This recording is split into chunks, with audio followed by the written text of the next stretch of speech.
চাচা, বাড়িঘর এত সাজানো কেন?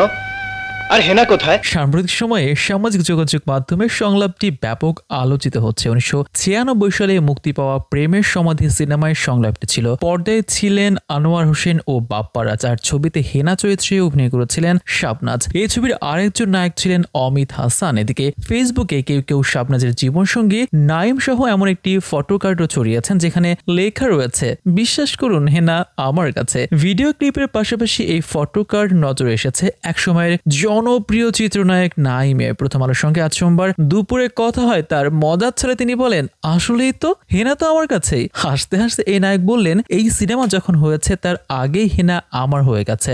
কথা প্রসঙ্গে নাইম বললেন, 1996 সালের ছবি প্রেমের সমাধি, তার আগেই আমার ও শাবনাজের বিবাহ হয়ে গিয়েছে। সিনেমা মুক্তির এত বছর পরও কয়েক প্রজন্মের মানুষ তাদের অভিনয় নিয়ে কথা বলছেন, অভিনয় শিল্পীকে নিয়ে কথা বলছেন, সেই দৃশ্যের সঙ্গে একাত্ম হচ্ছেন, বিনোদিত হচ্ছেন, তাদের সময়কে রাঙিয়ে তুলছেন, তাও তো এত বছর পর। শিল্পীর জন্য এটাই তো অনেক বড় বিষয়।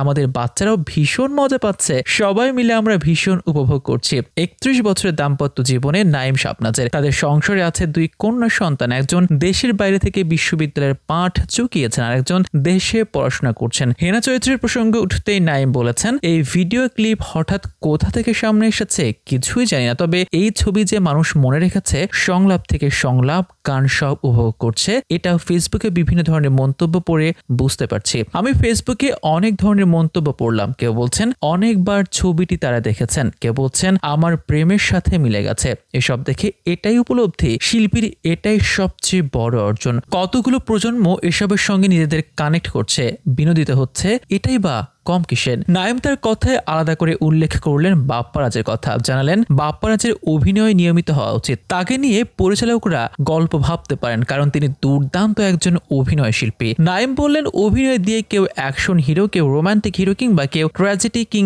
হয়ে ওঠেন। বাপ্পা ভাই তার অভিনয় দিয়ে ট্র্যাজিক হিরো হয়ে উঠেছেন। তিনি খুব ভালো একজন অভিনয় শিল্পী। তার অভিনয় ক্ষমতা অবিশ্বাস্য রকমের ভালো। তার অভিনয় ক্ষমতা দর্শক হৃদয় স্পর্শ করেছে বলে এত বছর পরও মানুষের মনে জায়গা করে নিয়েছেন। আমরা একসঙ্গেও কাজ করেছি ঘরে ঘরে যুদ্ধ নামের একটি ছবিতে। 29 বছর আগে মুক্তি পাওয়া প্রেমের সমাধি ছবির পরিচালক ইফতেখার জাহান, আর ছবির কাহিনী, সংলাপ ও চিত্রনাট্য করেছেন দিলওয়ার জাহান চন্টু। সম্প্রতি ভাইরাল হওয়া প্রেমের সমাধি ছবি সেই ভিডিও ক্লিপে দেখা যায় সিনেমার এক পর্যায়ে নায়ক বকুল অর্থাৎ বাপ্পারাজ দীর্ঘদিন পর বাড়ি ফিরে তার প্রেমিকা হেনা অর্থাৎ শাবনাজের বাড়ি সাজানো দেখতে পায়। সে হেনার বাবাকে জিজ্ঞাসা করে, চাচা, বাড়িঘর এত সাজানো কেন? আর হেনা কোথায়? জবাবে চাচা বলে, হেনাকে তুমি ভুলে যাও, হেনার বিয়ে হয়ে গেছে। বকুল তখন আবেগাপ্লুত হয়ে বলেন, আমি বিশ্বাস করি না, আমি বিশ্বাস করি না, আমি বিশ্বাস করি না। প্রেমের সমাধি ভেঙে মনের শিকল ছিঁড়ে পাখি চাই উড়ে যায় গানটি পর্দায় বাজতে থাকে।